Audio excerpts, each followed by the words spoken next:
Pontianak untuk pujiannya. Rasanya kita harus berikan apresiasi. Terima kasih ya. Shalom Ibu Bapak semuanya, selamat bergabung di SOG di bulan Mei ya 2021. Tadi sudah diperkenalkan, nama saya Elvindes Kapitsa. Saya biasa dipanggil Vindes, saya dari Keuskupan Agung Jakarta. Sebenarnya saya agak khawatir karena saat ini Jakarta sedang hujan deras. Jadi Ibu Bapak mohon doanya agar koneksi internet saya lancar dan aman ya. Karena kalau di Jakarta ini sedang hujan, biasa koneksi internet itu banyak yang tidak stabil ya, apapun providernya. Jadi semoga Roh Kudus membimbing kita malam hari ini sehingga semuanya boleh berjalan dengan baik dan lancar. Ibu Bapak, bagi yang sudah ikut pertemuan beberapa minggu yang lalu di bulan April, tentu kita masih ingat kita sudah belajar mengenai kisah para rasul dan juga surat-surat Rasul Paulus. Ya, saya ingin kita sejenak flashback ke belakang. Ada dua pembagian utama dalam surat-surat Rasul Paulus, yaitu Proto-Paulinum dan Deutero-Paulinum. Nah, silakan buka catatannya.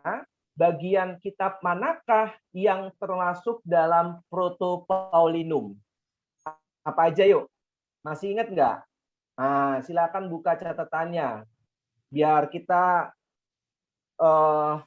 tahu ya, sehingga kita benar-benar dapat membedakan mana yang benar-benar tulisan Rasul Paulus, mana yang bukan dari tulisan Rasul Paulus. Yuk, yang pertama Proto-Paulinum apa saja Ibu Bapak?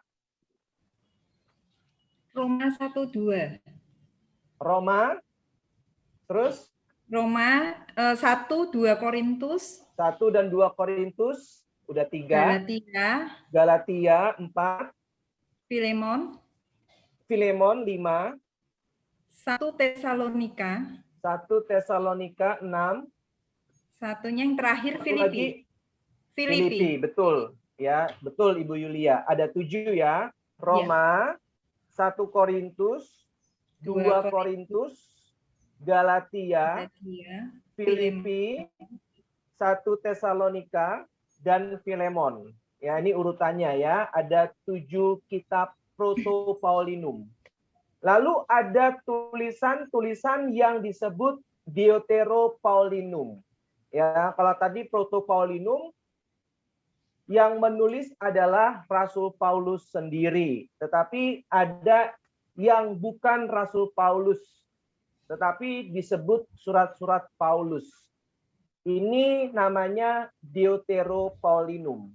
Apa saja, Ibu Bapak? Efesus, Kolose, Tesalonika, 1 Timotius, 2 Timotius, dan Titus. Nah, jadi Proto-Paulinum ada 7 dan Deutero-Paulinum ada 6. Total surat-surat Rasul Paulus ada 13 ya. Ujian agama keluar nih. Ya. Sekarang kita masuk dalam surat-surat Katolik. Nah, ini kita seringkali nggak tahu nih, kok ada dalam Perjanjian Baru yang disebut dengan surat-surat Katolik. Apa sajakah itu? Nah, selain surat-surat Paulus dalam Perjanjian Baru juga terdapat 7 tulisan, ya, 7 tulisan yang disebut dengan surat-surat Katolik. Coba kita lihat Alkitab kita. Apa sajakah itu? Dimulai dari Yakobus dulu. Ya, Yakobus itu termasuk surat-surat Katolik. Lalu 1 dan 2 Petrus. Sudah 3 ya. 1 dan 2 Petrus. Lalu 1, 2, 3, Yohanes. Nah, sudah 6. Dan terakhir adalah Yudas. Ya. Dan terakhir adalah Yudas. Total semua ada 7. Sejak semula, surat-surat ini diberi judul dengan nama pengirimnya. Ya, tentu kalau surat ada yang mengirim, ada yang menerima. Bukan seperti surat-surat Rasul Paulus yang ditulis dalam Alkitab kita adalah yang menerima. Seperti Roma, ya, jemaat yang menerima adalah jemaat di Roma. Efesus, jemaat yang menerima adalah jemaat di Efesus. Tetapi berbeda dengan surat-surat Katolik yang dicantumkan adalah nama-nama penulisnya.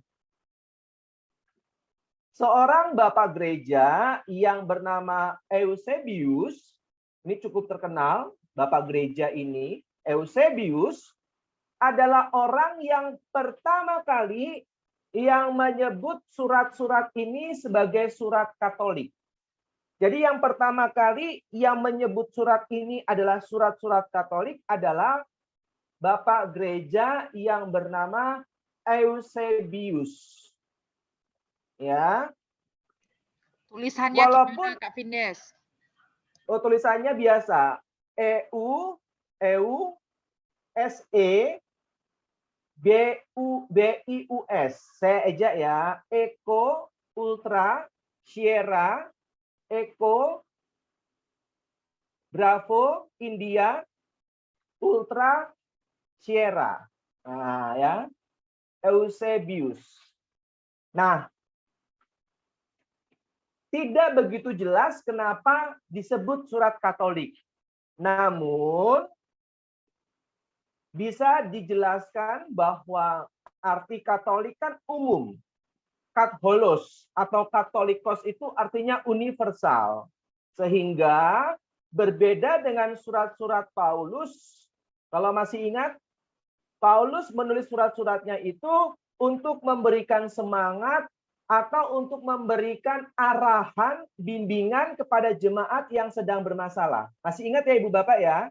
Itu tujuan dari surat Rasul Paulus.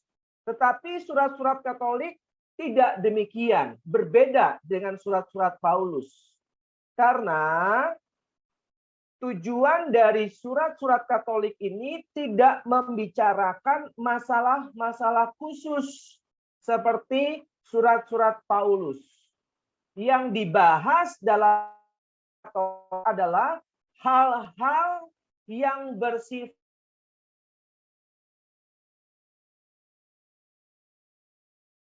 surat-surat Katolik. Mohon diulang Kak, Fris. Fris. Oh, Sempat Fris ya? Mohon diulang. Nah, sudah mulai nih. Oke, ayo didoakan. Gimana tadi mulai Frisnya? Cuman Bicara hal-hal sampai sana, Kak. Oke, kalau surat-surat Paulus berbicara mengenai masalah-masalah khusus yang sedang dihadapi oleh jemaat. Misalkan Efesus punya masalah dalam jemaatnya, ya. Nah, Rasul Paulus menulis suratnya kepada jemaat di Efesus untuk membimbing, memberikan arahan, memberikan semangat sehingga mereka dapat memecahkan masalah tersebut dan tetap hidup sebagai satu tubuh dalam Kristus. Itu tujuan dari surat Paulus. Namun kalau surat-surat Katolik tidaklah demikian. Yang dibahas bukanlah hal-hal khusus seperti surat-surat Paulus, melainkan hal-hal yang sifatnya umum. Makanya disebut surat-surat Katolik, universal. Ya, katholos atau katolikos itu artinya umum atau universal. Itu Ibu Bapak. Cukup jelas ya? Nah, sekarang kita masuk ke Yakobus. Surat Yakobus diperkirakan ditulis tahun 50 Masehi. Ya. Jemaat yang dituju oleh surat Yakobus ini hidup dalam dunia yang sangat komersial. Mari kita buka Yakobus 4 ayat 13. Satu orang volunteer tolong bacakan. Jadi kalau kita mau belajar Ibu Bapak, firman Tuhan dengan baik dan benar, maka kita harus tahu konteksnya. Sehingga kita nggak hanya sembarangan comot ayat. Nah itu bukan ajaran gereja Katolik. Ya, kita harus belajar mengenai konteks dari setiap kitab atau surat itu. Yakobus itu mengirimkan suratnya, ya, dan suratnya itu ditujukan dalam sebuah kehidupan dan yang penuh dengan hal-hal komersial. Yuk, satu orang volunteer, Yakobus 4 ayat 13. Yes. Jangan melupakan Tuhan dalam perencanaan. Jadi sekarang, hai kamu yang berkata, hari ini atau besok, kami berangkat ke kota Anu.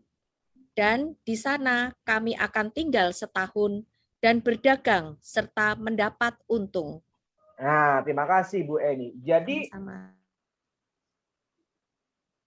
surat Yakobus itu Please, ditujukan Kak. kepada, Kak Vindes, freeze lagi, Kak. oke, sekarang jelas? Ya, sekarang jelas. Oke. Nah, surat Yakobus ditujukan kepada jemaat yang hidupnya dalam dunia komersial. Ya, yang dicari adalah keuntungan belaka. Makanya dikatakan tadi, hari ini atau besok kami berangkat ke kota Anu dan di sana kami akan tinggal setahun dan berdagang serta mendapatkan untung. Jadi di benak mereka itu cuma untung, untung, dan untung. Nah itu keadaan surat Yakobus. Ya, jemaat yang dituju keadaannya seperti itu. Kehidupan moralnya tampaknya tidak terlalu menggembirakan. Ya, terdapat kesenjangan ekonomi yang sangat serius dalam jemaat. Kayak di Indonesia kan antara si kaya dan si miskin, kita harus tahu Ibu Bapak, terdapat kesenjangan yang cukup jauh. Betul nggak Ibu Bapak? Ya, di Jakarta itu hanya ada permukiman, ya kita tahu ya, kumuh, ya kan? Saya sampai nggak tega ngomongnya, tapi itu fakta. Ibu Bapak juga tahu akan hal ini. Jadi sama seperti jemaat yang dituju oleh Yakobus, terdapat kesenjangan ekonomi yang sangat serius dalam jemaat. Sebagian kecil anggota jemaat Yakobus ini adalah orang-orang kaya, sebagian kecilnya. Namun sebagian besarnya adalah orang-orang dari kalangan ekonomi yang lemah. Nah, ya. Jadi sebagian kecil itu orang-orang kaya, jemaat di dalam surat Yakobus ini ya, Ibu Bapak ya. Sebagian besarnya itu orang-orang yang lemah atau miskin. Sehingga karena perbedaan yang sangat jauh ini, maka mengakibatkan terjadinya perpecahan di dalam jemaat. Nah, ya karena ada perbedaan yang sangat jauh, maka terjadi perpecahan dalam jemaat. Maka kalau kita sekarang dalam komunitas, ada yang kaya dan juga ada yang miskin, namun tidak hidup rukun, itu seperti kehidupan jemaat Yakobus. Ya, saya lanjutkan ya. Nah, dalam pertemuan jemaat, misalkan kayak pertemuan persekutuan doa atau kombas gitu ya. Nah, dalam pertemuan jemaat, seringkali yang terjadi, para anggota yang miskin itu disingkirkan. Itu terjadi pada jemaat surat Yakobus ini. Ya, orang-orang atau anggota kelompok yang miskin itu disingkirkan. Ya, kenapa? Karena mereka itu cenderung untuk mengutamakan Pris ya.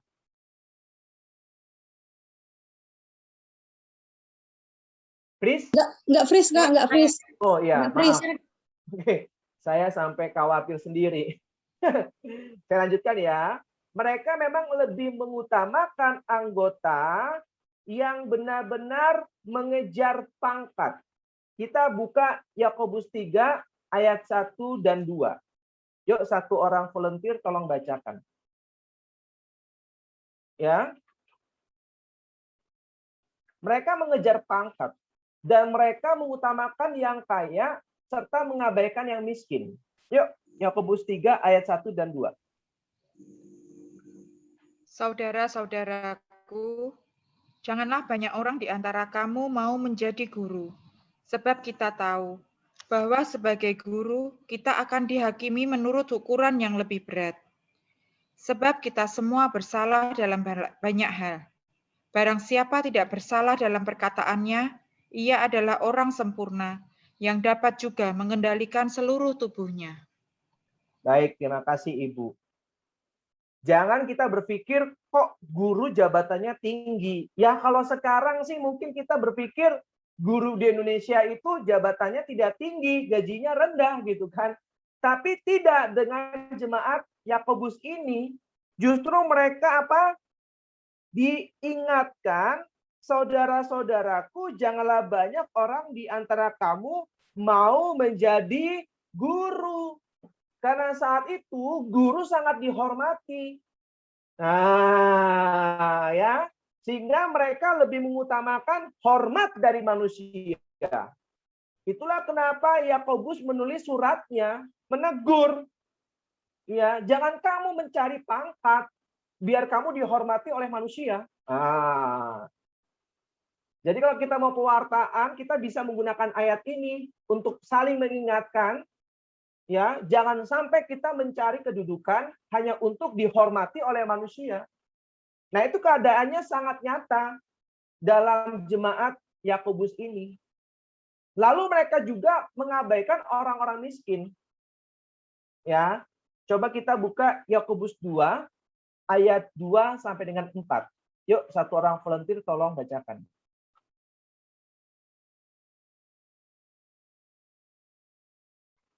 Yakobus 2 ayat 2 sampai dengan 4. Sebab jika ada seseorang masuk ke dalam kumpulanmu dengan memakai cincin emas dan pakaian indah, dan datang juga seorang miskin ke situ dengan memakai pakaian buruk, dan kamu menghormati orang yang berpakaian indah itu, dan berkata kepadanya, silakan Tuhan duduk di tempat yang baik ini. Sedangkan kepada yang miskin, kamu berkata, berdirilah di sana, atau duduklah di lantai ini dekat tumpuan kakiku. Bukankah kamu telah membuat pembeda?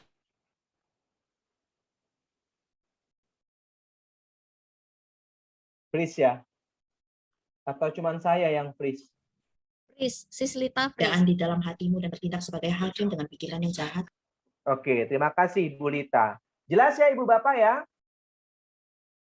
Sebab jika ada seorang masuk ke dalam kumpulanmu dengan memakai cincin emas dan pakaian indah, dan datang juga seorang miskin ke situ dengan memakai pakaian buruk, dan kamu menghormati orang yang berpakaian indah itu, dan berkata kepadanya, silakan Tuhan duduk di tempat yang baik ini. Sedang kepada orang miskin itu kamu berkata, berdirilah di sana, atau duduklah di lantai ini dekat tumpuan kakiku. Nah, ini juga yang seringkali terjadi loh di tengah-tengah kita.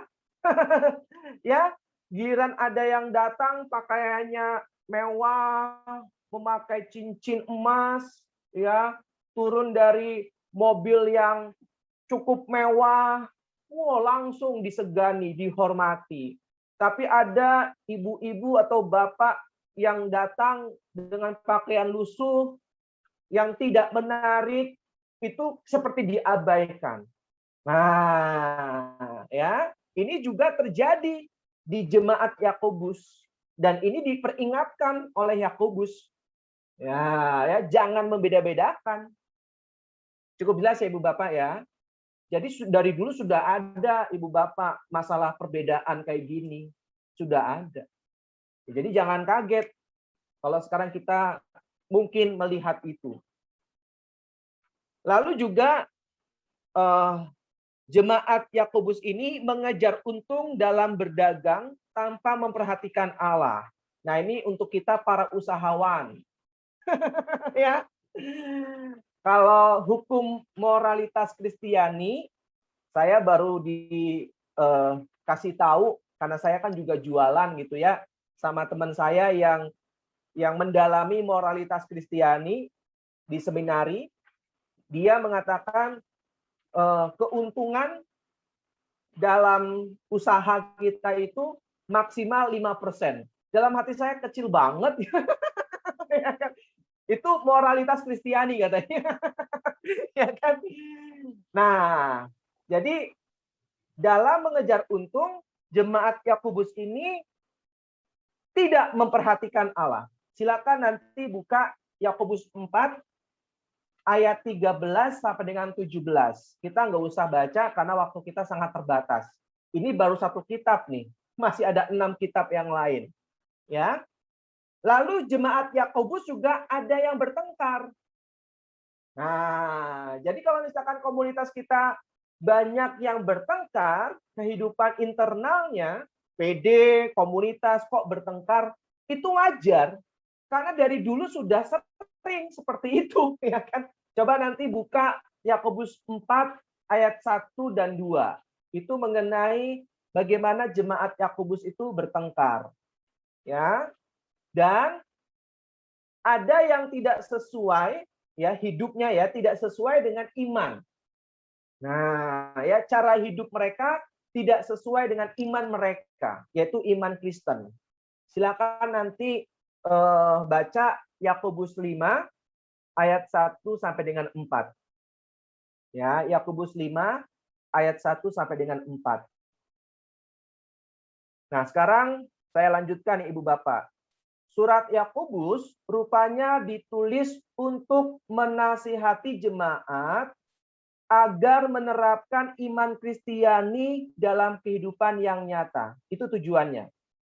Ya, surat Yakobus rupanya ditulis untuk menasihati jemaat agar menerapkan iman Kristiani dalam kehidupan yang nyata. Jadi kalau kita ingin menasihati saudara kita, sahabat kita yang Katolik namun kehidupannya tidak mencerminkan iman Katolik, maka surat Yakobus ini menjadi referensi yang tepat untuk kita gunakan.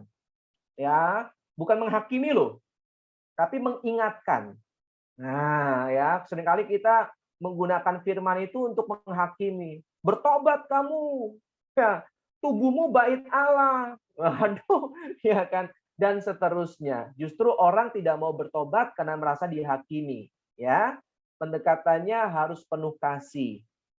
Lalu berbagai nasihat dalam surat ini disampaikan agar jemaat dapat hidup menurut iman mereka. Bagi Yakobus, iman yang tidak diwujudkan dalam perbuatan itu tidak ada gunanya. Maka ungkapan yang sangat terkenal, iman tanpa perbuatan hakikatnya adalah mati. Itu ada di surat Yakobus. Yakobus berapa? Ayo. Jadi mereka beriman secara Katolik, bukan Katolik sih ya. Istilah 17. Betul, Yakobus 2 ayat 17. Terima kasih. Jadi mereka beriman secara Kristiani, ya kan? Saya sebut Kristen gitu ya. Tetapi mereka nggak mewujudkan iman mereka. Makanya iman tanpa perbuatan hakikatnya adalah mati. Yakobus 2 ayat 17. Demikian juga halnya dengan iman. Jika iman itu tidak disertai perbuatan, maka iman itu pada hakikatnya adalah mati. Nah, jadi kalau kita tadi belajar mengenai konteks masalah jemaat Yakobus, maka kita menjadi tahu kenapa Yakobus bilang iman tanpa perbuatan hakikatnya adalah mati. Namun mereka membeda-bedakan orang kaya dan orang miskin. Mereka beriman, tapi yang mereka cari pangkat. Nah, mereka beriman, tapi mereka mencari untung tanpa memperhatikan Allah, menindas orang miskin, menindas sesamanya, dan seterusnya. Makanya Yakobus mengingatkan, hei kamu, ingat nih, iman tanpa perbuatan hakikatnya adalah mati. Nah, jadi kita tahu alasannya kenapa Yakobus mengatakan demikian. Ya. Sekarang masuk ke penulisnya. Siapakah penulis surat Yakobus ini? Nah, dewasa ini, Ibu Bapak, kebanyakan ahli tafsir kitab suci membedakan antara Yakobus Alfeus dan Yakobus saudara Yesus. Saya jelaskan ya Ibu Bapak ya. Ada 3 Yakobus. Freeze nggak ini? Halo? Bagus, Kak. Enggak freeze, Kak. 3 Yakobus. Ini freeze. Sekarang Freeze, Kak, freeze. ini sekarang freeze. Freeze. Oh, sekarang marah freeze. Nah, udah enggak. Sudah bagus, Oke. Kak. Oke, terima kasih. Ada 3 Yakobus nih, Ibu Bapak, biar nggak bingung ya. Yang pertama, Yakobus anak Zebedeus. Itu Rasul Yesus. Yakobus anak Zebedeus. Ini yang biasa disebut dengan Yakobus tua. Ya. Lalu yang kedua, Yakobus anak Alfeus.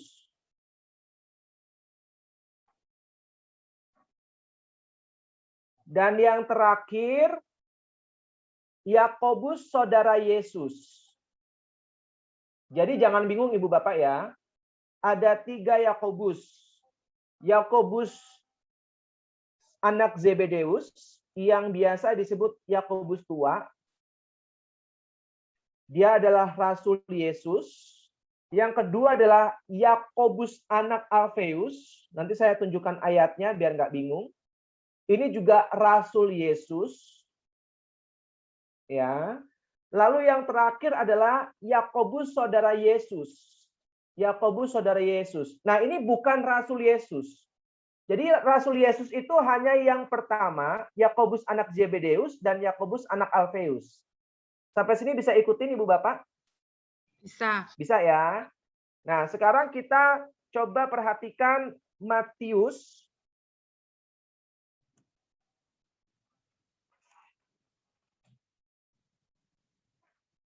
bab 4 ayat yang ke-21.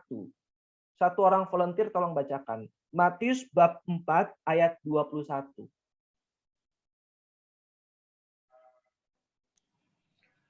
Dan setelah Yesus pergi dari sana, dilihatnya pula 2 orang bersaudara, yaitu Yakobus anak Zebedeus dan Yohanes saudaranya, bersama ayah mereka Zebedeus, sedang membereskan jala di dalam perahu. Yesus memanggil mereka. Oke, terima kasih Ibu. Nah, ini yang pertama ya, Yakobus anak Zebedeus, Yakobus tua. Nah, sekarang kita lihat Yakobus anak Alfeus. Ya, Yakobus anak Alfeus itu kita lihat Matius bab 10 ayat 3. Ini mengenai 12 rasul. Yuk, satu orang tolong bacakan. Ya.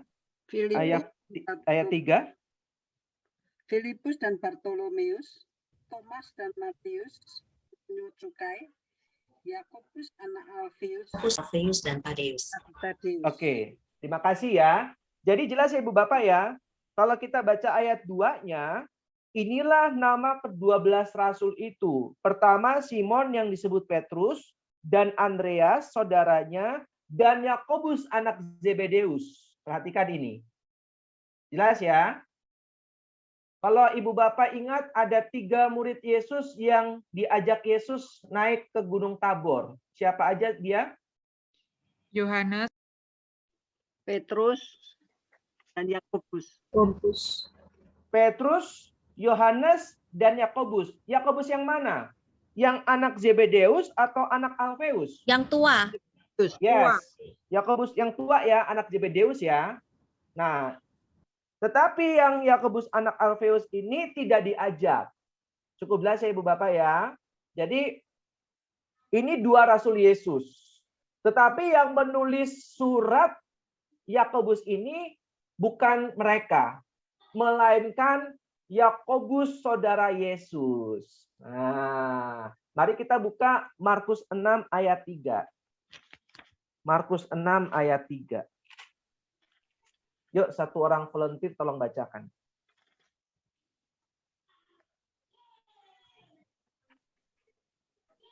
Bukankah ini tukang kayu anak Maria, saudara Yakobus, Yoses, Yudas, dan Simon?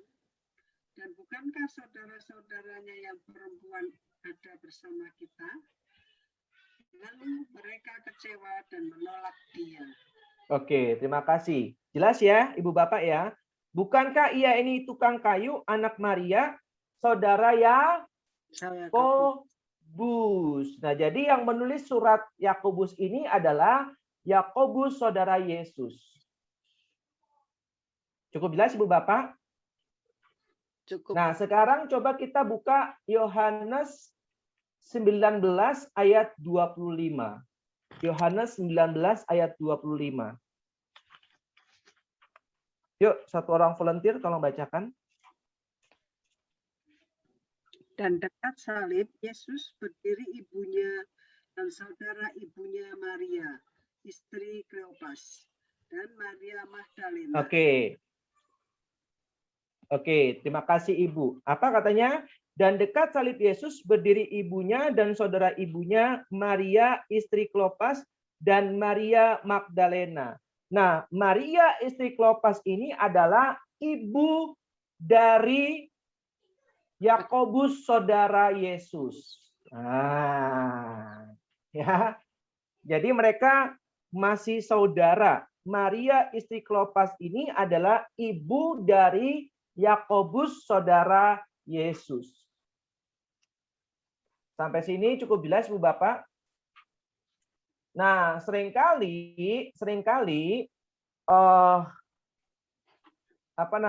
dia Yakobus saudara Yesus itu disebut Yakobus muda. Ya, dalam bahasa kitab suci. Nanti saya kasih ayatnya, ya. Dan Yakobus saudara Yesus ini punya peran yang sangat penting, Ibu Bapak. Kenapa?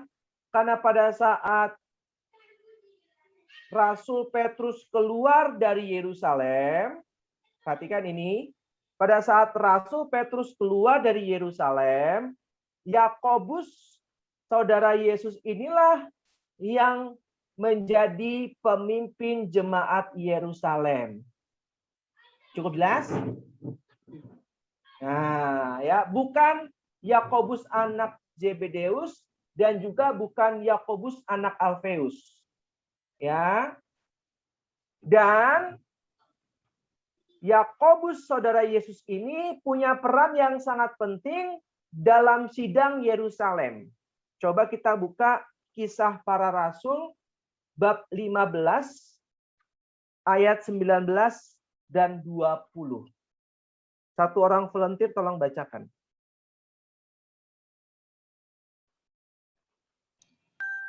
Berapa tadi Kak Vindes? Kisah Para Rasul 15 ayat 19 dan 20. Sebab itu aku berpendapat bahwa kita tidak boleh menimbulkan kesulitan bagi mereka dari bangsa-bangsa lain yang berbalik kepada Allah. Tetapi kita harus menulis surat kepada mereka supaya mereka menjauhkan diri dari makanan yang telah dicemarkan berhala-berhala, dari percabulan, dari daging binatang yang mati dicekik, dan dari darah.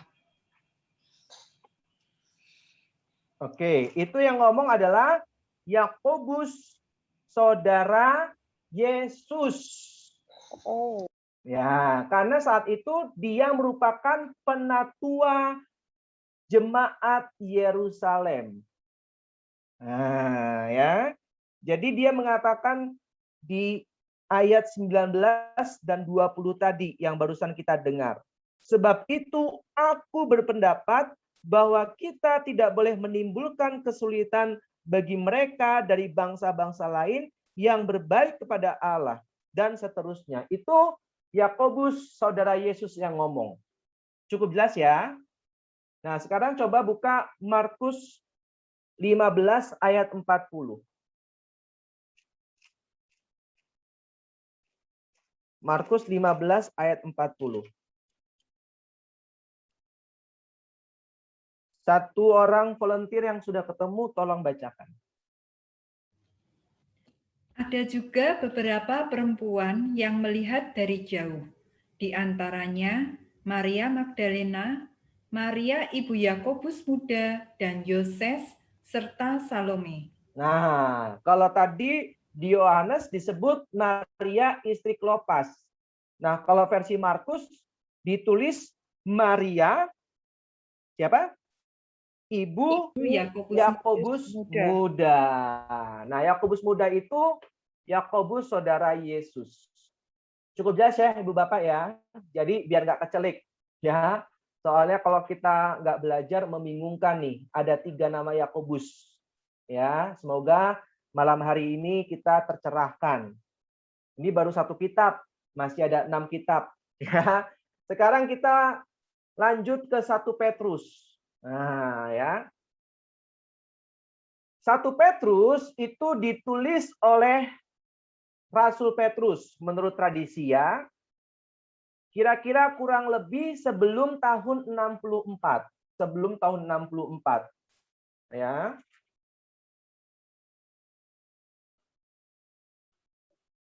Petrus mengirim surat ini dari Babylon. Karena waktu itu Petrus sedang berada di Roma kan. Jadi Babylon itu nama samaran untuk Roma. Nah, ya. Jangan bingung. Yuk kita buka 1 Petrus 5 ayat 13. 1 Petrus 5 ayat 13. Satu orang volunteer tolong bacakan. 1 Petrus 5 ayat 13.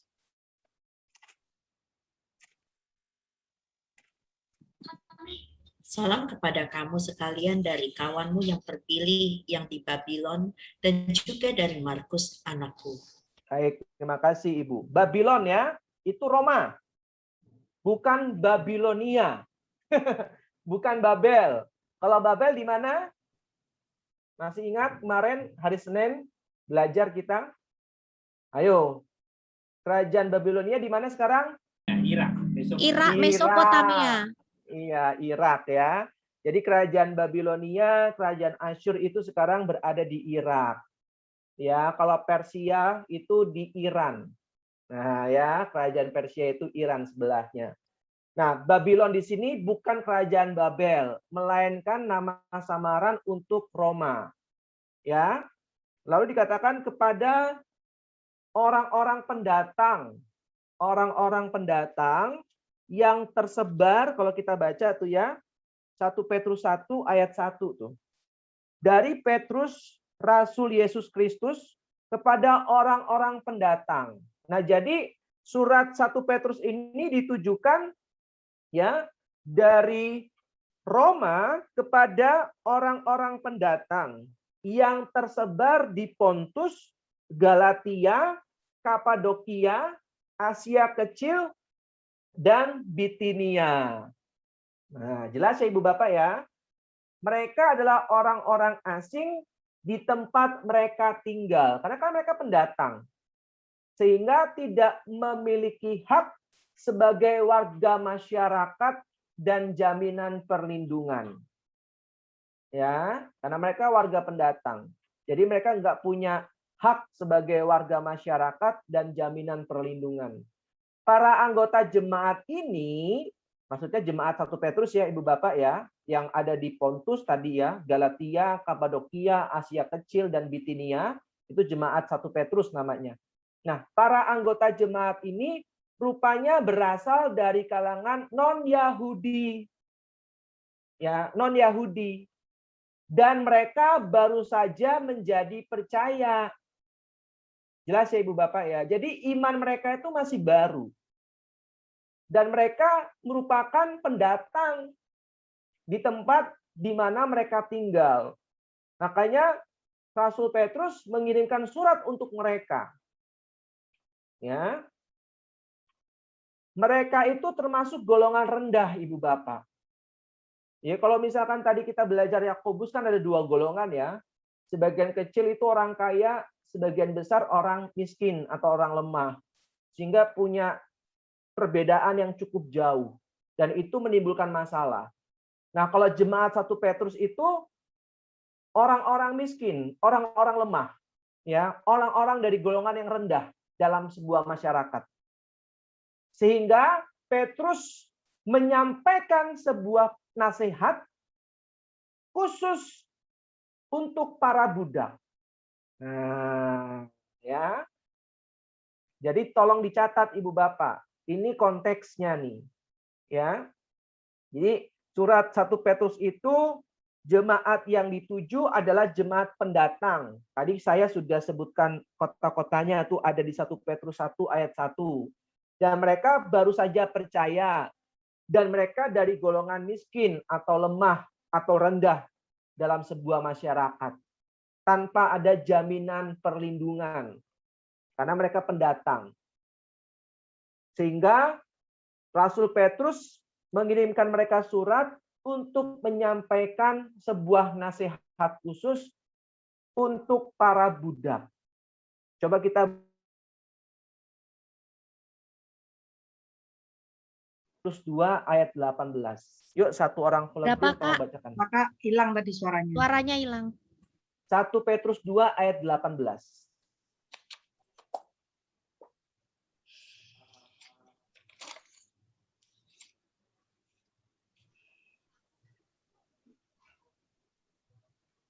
Yuk.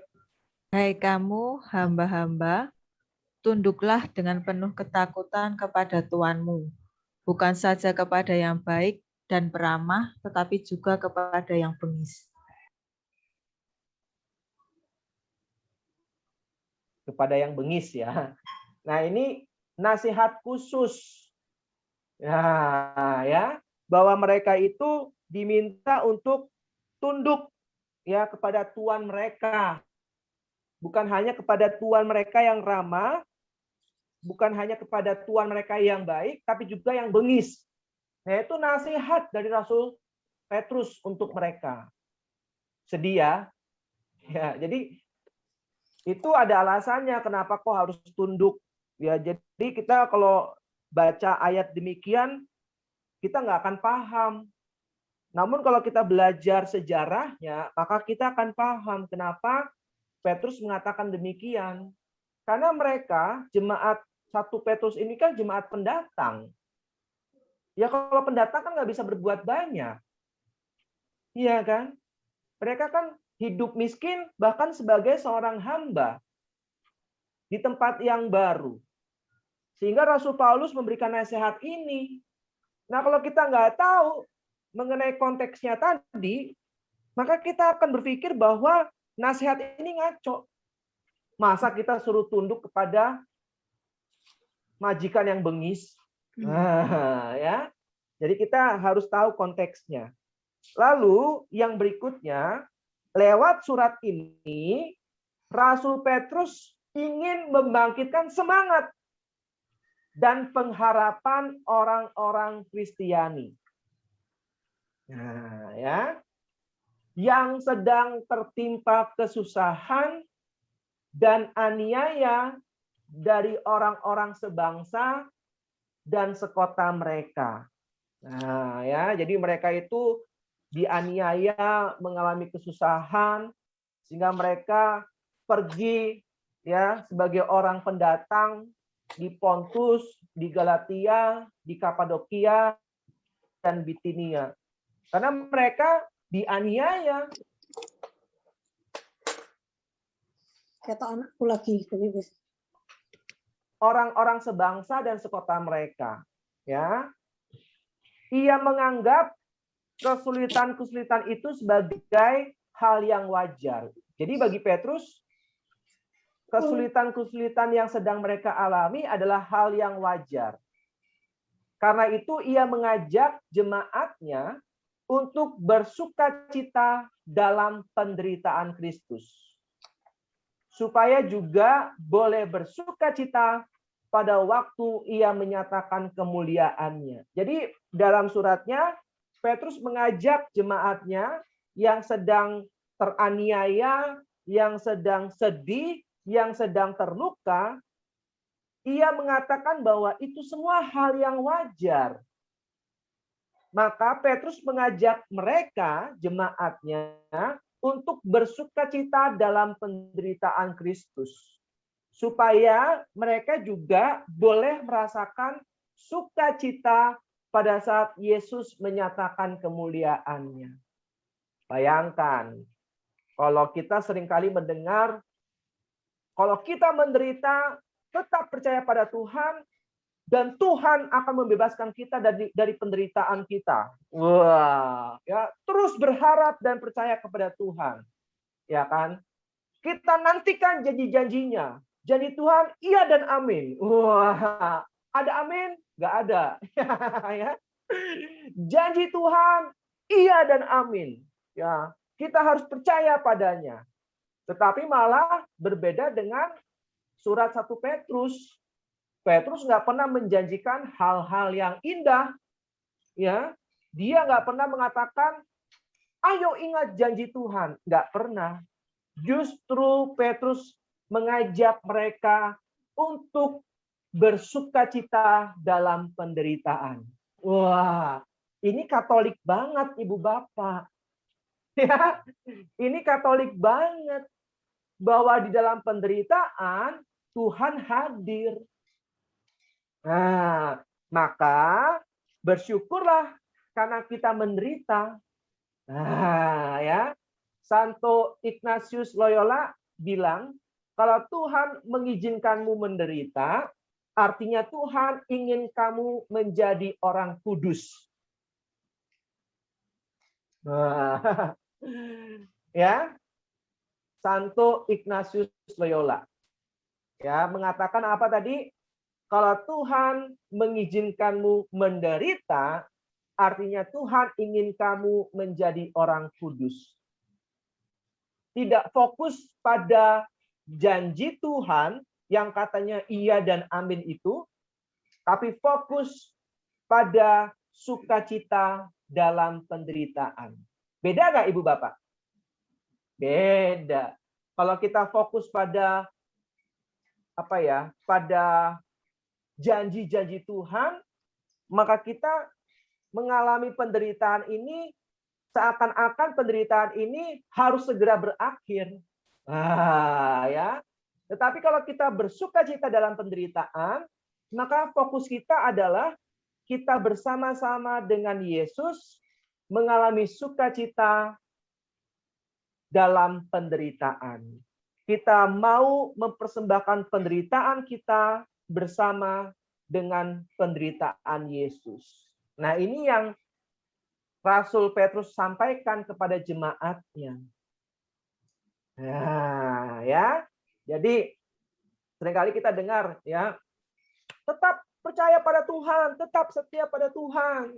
Kita nantikan janjinya, janji Tuhan iya dan amin. Haleluya, ada amin, ya kan? Enggak salah. Tapi melalui surat ini Rasul Petrus ingin mengingatkan kepada kita bahwa di dalam penderitaan kita itu mengalami sukacita. Nah, ya, jadi jangan bersedih karena kita menderita. Oke, Ibu Bapak. Lalu yang berikutnya, selayaknya jemaat yang berbahagia itu jika dihina karena nama Kristus. Nah, lo gimana ini? Ya, jemaat yang berbahagia itu justru jemaat yang dihina karena nama Kristus. Sebab roh Allah ada dalam diri mereka. Coba kita baca 1 Petrus 4 ayat 12 sampai dengan 14. Satu orang volunteer tolong bacakan.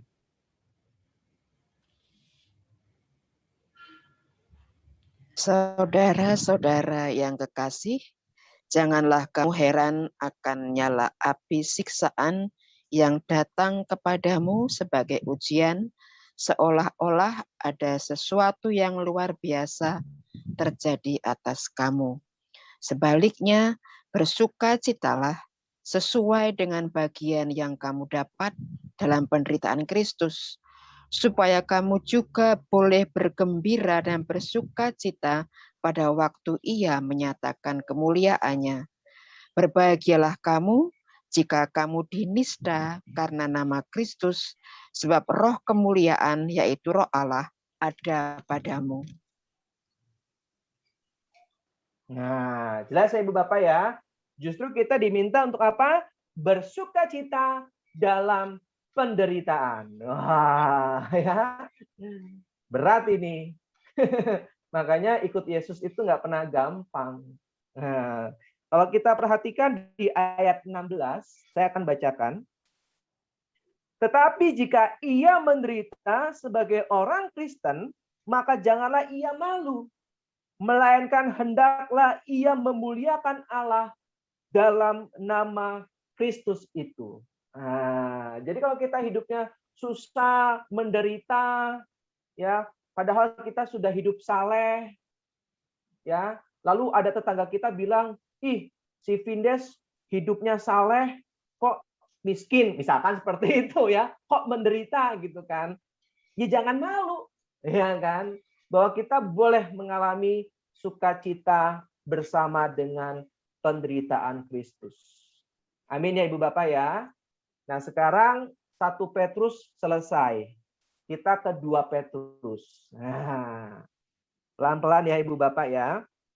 Nah 2 Petrus ini ditulis kurang lebih tahun 120 sampai 125 Masehi. Jadi jauh setelah 1 Petrus. Tentu yang menulisnya bukan Rasul Petrus. Karena Rasul Petrus wafat tahun 68. Nah, ya.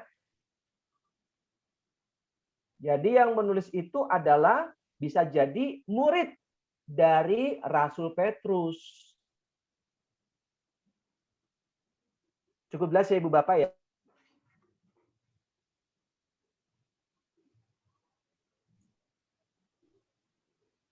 Tidak terdengar, Kak, Kak. suaranya hilang, Kak. Oh, hilang. Sekarang jelas? Jelas. Nah, sampai mana tadi? Belum bicara apa-apa tadi, nggak terdengar. Oh, belum bicara apa-apa. Terakhir cuma mungkin murid Santo Petrus yang menulis. Surat Oke. Rasul Petrus 2 ditulis oleh murid Rasul Petrus. Oke, terima kasih Ibu. Jadi, surat 2 Petrus ini ditulis antara tahun 120 sampai dengan 125 Masehi. Jelas yang menulis bukan Rasul Petrus. Karena Rasul Petrus wafat sekitar tahun 68 Masehi di Roma. Ya. Nah, kemungkinan besar yang menulis 2 Petrus ini adalah murid dari Rasul Petrus. Ya. Lalu karena perbedaan yang cukup jauh dengan 1 Petrus, karena sudah beda puluhan tahun kan, maka jemaat yang dituju mengalami masalah yang berbeda dengan 1 Petrus. Cukup jelas ya Ibu Bapak ya. Kalau 1 Petrus tadi kan ditujukan kepada jemaat sebagai pendatang baru, ya. Mereka itu hidup miskin, bahkan menjadi seorang hamba atau budak. Ya, Petrus memberikan nasihat untuk mereka. Itu 1 Petrus. Nah, kalau 2 Petrus jemaatnya itu dalam kondisi kekacauan dan kebingungan. Sedang mengalami kekacauan dan kebingungan yang diakibatkan oleh para guru palsu. Nah, ya. Yang pasti bukan Nabi ke-26. Ya. Yuk kita buka 2 Petrus 2 ayat 1.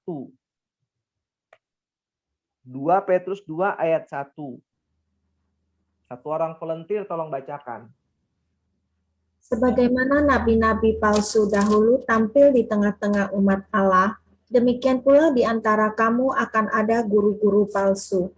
Mereka akan memasukkan pengajaran-pengajaran sesat yang membinasakan, bahkan mereka akan menyangkal penguasa yang telah menebus mereka, dan dengan jalan demikian segera mendatangkan kebinasaan atas diri mereka.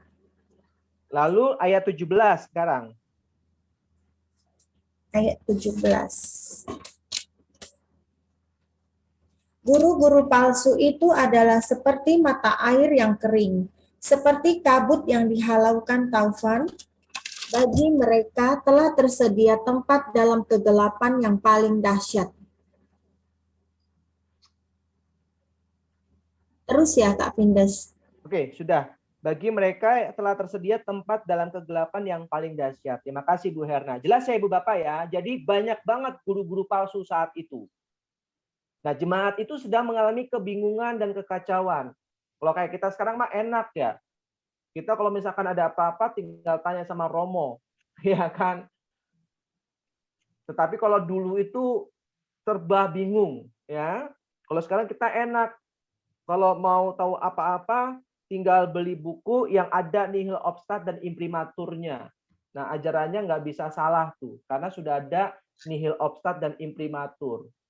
Ya, makanya luar biasanya gereja Katolik itu satu hierarki, satu pemimpin, ya kan, jelas semuanya. Dari ajaran Bapak Gereja turun-temurun yang disebut dengan tradisi lisan dan tradisi tertulis. Semua ada dan kita semua rasakan buahnya saat ini. Tapi beda dengan jemaat perdana. Ya, mereka masih hidup dalam kebingungan. Banyak guru-guru palsu, mana yang benar ini? Bahkan di abad ketiga, abad keempat itu ada aliran Arianisme. Ya, tidak 100% Allah, dia hanya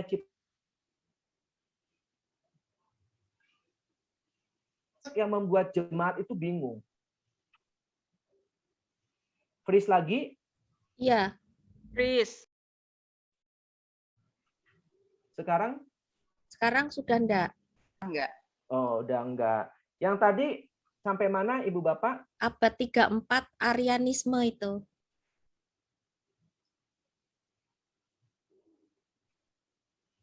Oh ya. Yaitu sebuah aliran yang mengatakan Yesus itu bukan Allah. Nah, ya.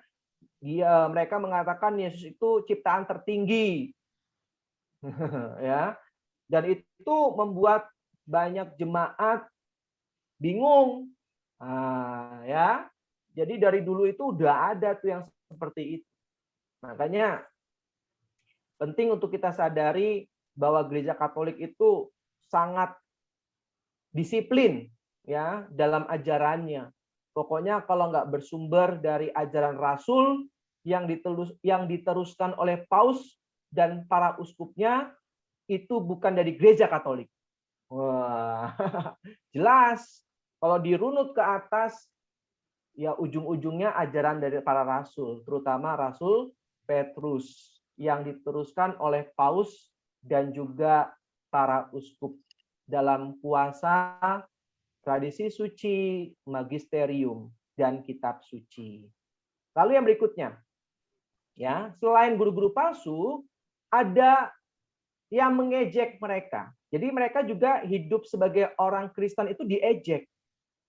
Nah, kalau di Indonesia mungkin dikafirkan. Ya. Nah, jangan kaget Ibu Bapak, zaman abad-abad pertama itu mereka juga mengalami ejekan. Coba kita buka 2 Petrus 3 ayat 3.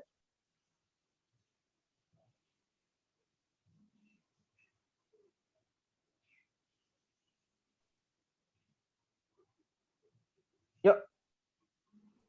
Yang terutama harus kamu ketahui ialah bahwa pada hari-hari zaman akhir akan tampil pengejek-pengejek dengan ejekan-ejekannya, yaitu orang-orang yang hidup menuruti hawa nafsunya.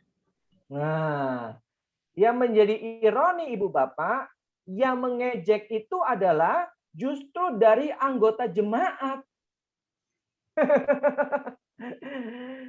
Ini Ibu Bapak ngapain lah ikut SOG gitu kan. Ngapain gitu kan. Udahlah, diejek kita kan. Yang penting hidup benar. Ngapainlah kita doa-doa. Banyak kok orang pelayanan yang rajin doa, rajin ke gereja, hidupnya nggak benar. Kita diejek. Banyak Kak sekarang? Banyak loh, masih banyak. Benar nggak Ibu Bapak?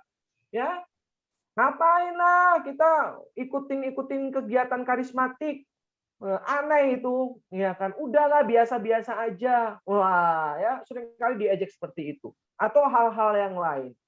Nah, itu justru terjadi yang mengejek adalah dari anggota jemaat sendiri. Itu udah ada di abad pertama. Jadi kalau kita diejek karena kita mau belajar hidup benar, karena kita mau belajar firman, ya nggak apa-apa Ibu Bapak, karena dari dulu sudah ada seperti itu.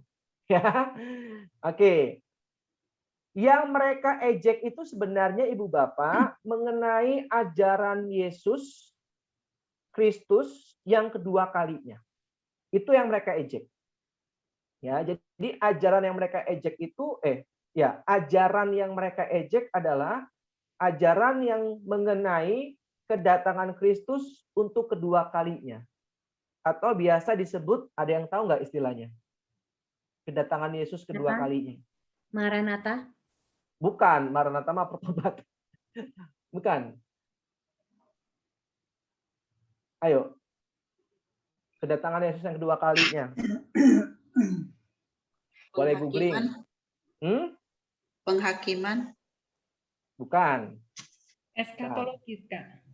Bukan, eskatologis itu bukan. Eskatologis itu berkaitan dengan akhir zaman. Kayak Wahyu itu eskatologis, ya. Apa? Ada yang tahu? Parousia. Parousia. Itu istilah kedatangan Kristus untuk kedua kalinya. Tulisannya Kak Findes. Biasa, parousia. Parousia. Parousia, parousia. Itu kedatangan Kristus untuk kedua kalinya. Nah, mereka mengejek ajaran itu. Coba kita baca secara lengkap 2 Petrus 3 ayat 2 sampai dengan 4. Yuk, satu orang volunteer tolong baca. Supaya kamu mengingat akan perkataan yang dahulu telah diucapkan oleh nabi-nabi kudus dan mengingat akan perintah Tuhan dan juru selamat yang telah disampaikan oleh rasul-rasulmu kepadamu. Yang terutama harus kamu ketahui ialah bahwa pada hari-hari zaman akhir yaitu orang-orang yang hidup menurut hawa nafsunya. Kata mereka, di manakah janji tentang kedatangannya itu? Sebab sejak bapa-bapa leluhur kita meninggal, segala sesuatu telah seperti semula pada waktu dunia diciptakan. Nah, di manakah janji tentang kedatangannya itu? Diejek, ya. Yang ngejek malah dari anggota jemaat sendiri. Ya, jadi itu keadaan mereka sangat kacau internalnya. Ya, saling mengejek, ya. Lalu berikutnya, penulis 2 Petrus ini membela ajaran yang telah diterima jemaat dari para rasul. Ya, tolong diingat Ibu Bapak. Jadi penulis 2 Petrus ini membela ajaran yang telah ia terima ya dari para rasul. Ya, yang ia percaya ajaran itu memang berasal dari Yesus sendiri, bukan mengada-ada. Coba kita perhatikan tadi ya, 2 Petrus 3 ayat 2. Saya akan bacakan. Supaya kamu mengingat akan perkataan yang dahulu telah diucapkan oleh nabi-nabi kudus dan mengingat akan perintah Tuhan dan juru selamat yang telah disampaikan oleh rasul-rasulmu kepadamu. Jadi penulis 2 Petrus itu membela ajaran ini. Karena memang ini otentik dari para rasul. Dan para rasul ajarannya ya dari Yesus sendiri. Nah, gitu Ibu Bapak ya. Semoga cukup jelas. Ajaran ini tidak hanya didukung oleh para nabi, tetapi juga oleh pengalaman Petrus dan para rasul yang hidup bersama dengan Yesus. Ya, nanti silahkan dibuka. Sekarang catat dulu saja. 2 Petrus 1 ayat 16 sampai dengan 18. 2 Petrus 1 ayat 16 sampai dengan 18. Ya. Mengenai kedatangan Tuhan, penulis menyatakan bahwa kita masih juga menantikan kedatangannya kelak. Ya, masih diingatkan bahwa tetap kita masih menantikan itu. Walaupun ada yang meragukan kebenarannya. Keyakinan akan kedatangan Tuhan itu harus dipertahankan sebagai bagian dari kepercayaan Kristiani. Apakah saya freeze? Enggak, Kak. Tidak. Tidak ya. Oke, puji Tuhan. Jadi ada yang meragukan kebenaran akan ajaran kedatangan Yesus. Ada yang meragukan itu. Tapi keyakinan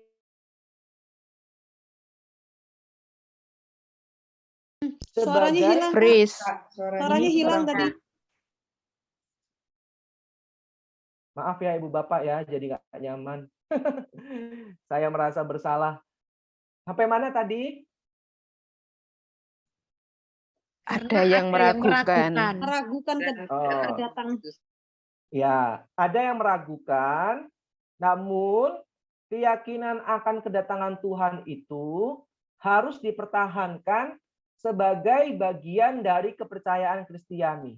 Sampai sekarang Ibu Bapak, ya, harus tetap dipertahankan. Karena itu bagian dari kepercayaan kita akan parousia tadi, kedatangan Yesus yang kedua kalinya. Ya. Penulis 2 Petrus menegaskan bahwa Tuhan akan datang tiba-tiba. Kalau bahasa Jawanya ujuk-ujuk ya. Tuhan akan datang tiba-tiba. Silakan buka 2 Petrus 3 ayat 10. Satu orang volunteer tolong bacakan.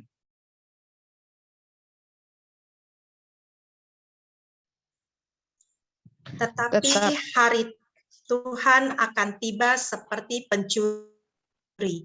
Pada hari itu langit akan lenyap dengan gemuruh yang dahsyat dan unsur-unsur dunia akan hangus dalam nyala api dan bumi dan segala yang ada di atasnya akan hilang lenyap.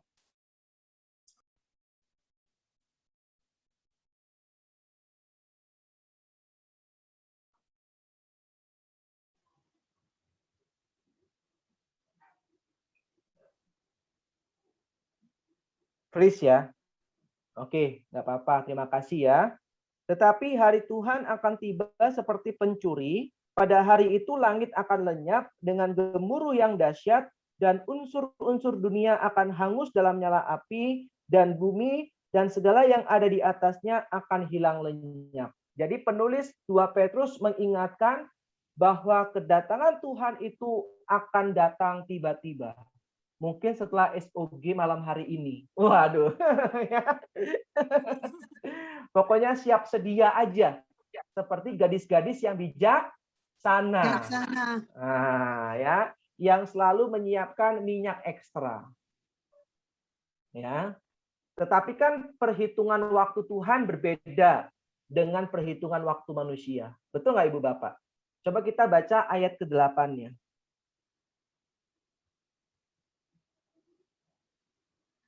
Jadi cara bacanya dibalik ini. Ayat 10 dulu, baru ayat ke-8. Ya. Coba kita baca ayat 8. Akan tetapi, saudara-saudaraku yang kekasih, yang satu ini tidak boleh kamu lupakan, yaitu bahwa di hadapan Tuhan, 1 hari sama seperti 1000 tahun, dan 1000 tahun sama seperti 1 hari. Oke, terima kasih Ibu. Jelas ya? Jadi perhitungan waktu Tuhan berbeda dengan perhitungan waktu manusia. Akan tetapi saudara-saudaraku yang kekasih, yang satu ini tidak boleh kamu lupakan, yaitu bahwa di hadapan Tuhan 1 hari sama seperti 1000 tahun. Waduh, ya kan? Dan apa? 1000 tahun sama seperti 1 hari. Jadi kalau kita nunggu 1000 tahun, bagi Tuhan hari. Jadi manusia biasa. Nah, saya Oh, Fris. Sekarang sudah? Sudah. Oke. Nah, saya selesaikan ya Ibu Bapak ya 2 Petrus ya, karena sebentar lagi 8:30. Rasanya kita nggak bisa selesaikan semua surat. Ya, kita baru menyelesaikan 3 surat. Betul ya? Nanti coba saya bicarakan ke Bu Linda dan Kak Nina bagaimana sebaiknya nih. Ya, apakah nanti saya kasih catatan-catatannya, Ibu Bapak silahkan membaca, atau kita ada pertemuan lagi nih untuk melanjutkan 4 surat sisanya. Ya, kalau misalkan dengan membaca sudah jelas, ya tinggal baca aja. Tapi saya khawatir dengan baca malah membingungkan. Ya. Oke. Extra time. Extra time. Oke, sekarang saya teruskan ya. Ini bagian terakhir dari 2 Petrus. Nah, penulis 2 Petrus juga menyerang balik para guru palsu itu. Jadi enggak cuma diam. Ya, justru suratnya itu menyerang balik mereka. Ya. Yang ternyata tidak hanya sesat dalam pemahaman mereka, tetapi juga dalam kehidupan susila. Nah, ya. Ia menyebut mereka orang jahat yang menuruti hawa nafsu yang rendah. Ya, disebut orang jahat karena mereka menuruti hawa nafsu yang rendah. Nanti saya akan kasih ayat-ayatnya ya. Lalu berikutnya, ia menyebut mereka orang jahat yang menuruti hawa nafsu yang rendah, suka berfoya-foya, berzina, menghujat, serakah, mencari untung. Nanti ada semua tuh ayat-ayatnya. Ya, angkuh, cabul, hampa dan kosong. Lengkap banget ya. Buta, pelupa. Pelupa juga nggak bener ini. Gimana nih saya? Saya sering lupa. Ya, tapi enggak ya. Pelupa di sini konteksnya bukan itu. Picik, menipu orang lain, menyalahgunakan surat-surat Paulus. Nah, ingat ya. Jadi 2 Petrus kan ditulis kisaran tahun 120 sampai dengan 125 Masehi. Sedangkan surat-surat Paulus ya ditulis sebelum tahun 100, ya kan? Apalagi yang Paulus tulis sendiri tuh Proto Paulinum.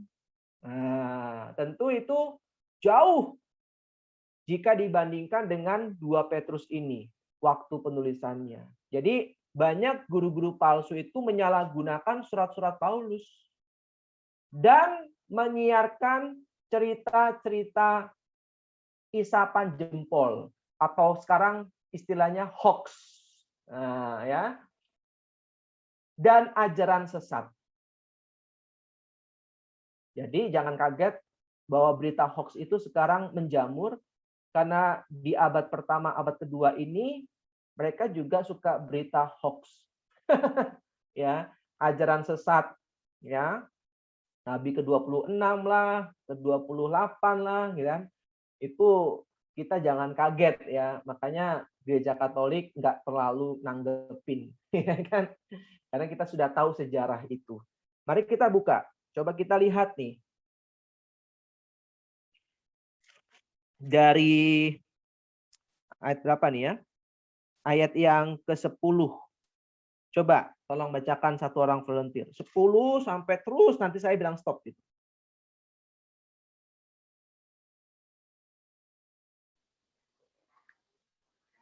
Tetapi hari Tuhan akan tiba seperti pencuri.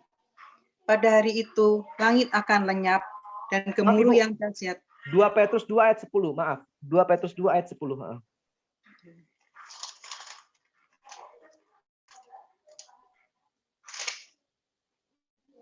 Petrus 2 ayat 10. Terutama mereka yang menuruti hawa nafsunya karena ingin mencemarkan diri dan yang menghina pemerintahan Allah. Mereka begitu berani dan angkuh sehingga tidak segan-segan menghujat kemuliaan.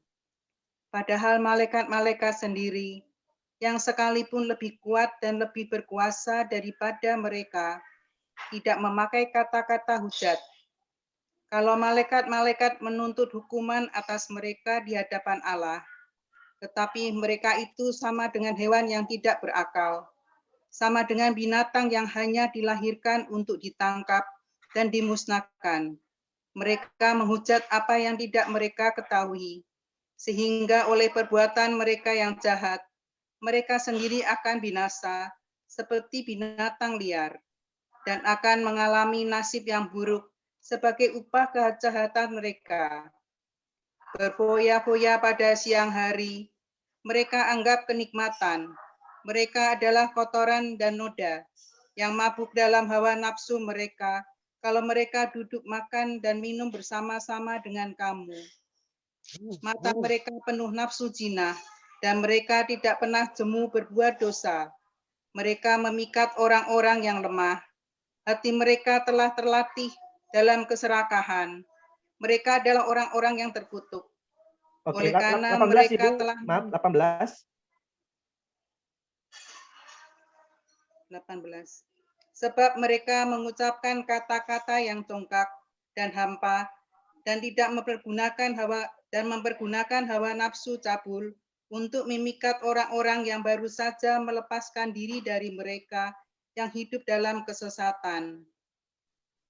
Mereka menjanjikan kemerdekaan kepada orang lain, padahal mereka sendiri adalah hamba-hamba kebinasaan. Karena siapa yang dikalahkan orang, ia adalah hamba orang itu. Oke, cukup. Terima kasih, Ibu. Ya, cukup. Jelas ya, Ibu Bapak ya. Jadi, penulis juga menyerang, tanda petik ya, bahkan dengan sangat keras mengatakan mereka itu sama dengan hewan yang tidak berakal.